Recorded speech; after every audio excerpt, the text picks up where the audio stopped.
We're here in Katavi Town Council Wakiso District, and this beautiful morning, of course, away from the threats of a downpour.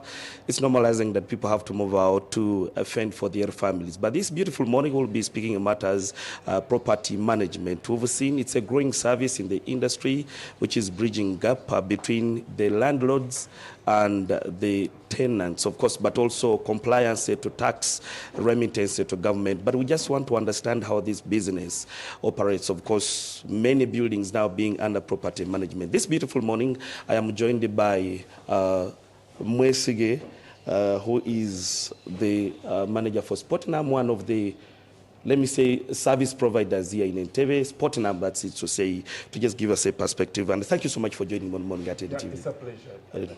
We want to understand, how does this operate? Which gap does it address between the landlord and the tenant, in as far as how you act as a go-between? Okay. Yes. Property management is a very growing industry, and it has been one of the growing industry in Uganda. So Spotnum Uganda Limited comes in to bridge the gap between the landlord and the tenant, and of course educating the landlord what he's supposed to be doing regarding to the business, and of course not leaving out professionalizing the business. Here, whereby we give everyone what he's supposed to be doing. We know that the business is supposed to be guided by the law, whereby the governing law of property owners is supposed to be serving, or you know, the tenant has the right and the landlord is supposed to have the right. So we bring it to educate these people. Which right do you have to go with? Where should you not override? Okay.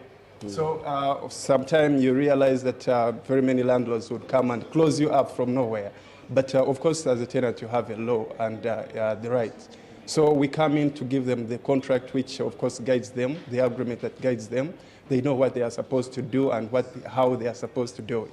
So in most cases, property management, as we do it, we bridge the gap between the landlord knowing what he's supposed to be doing at what time, and also the tenant know what he's supposed to be doing.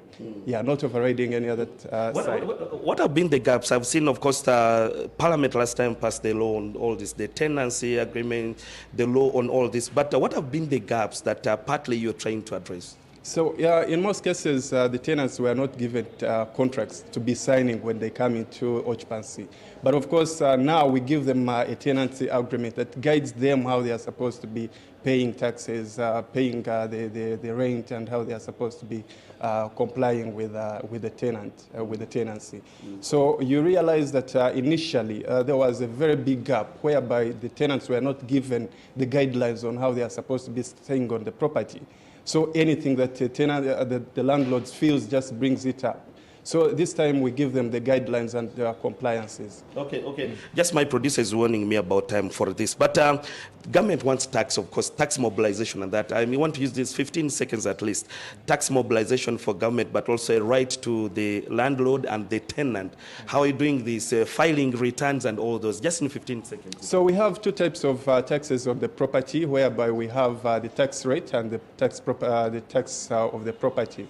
The property rate is supposed to be given to the local council, and the property tax is supposed to be given to the government, whereby we keep on filing returns every financial year to see them how much have you got in this financial year, and then you comply by giving them of course the guideline, of course giving them the breakdown of the income that you've got from the tax from the rentals.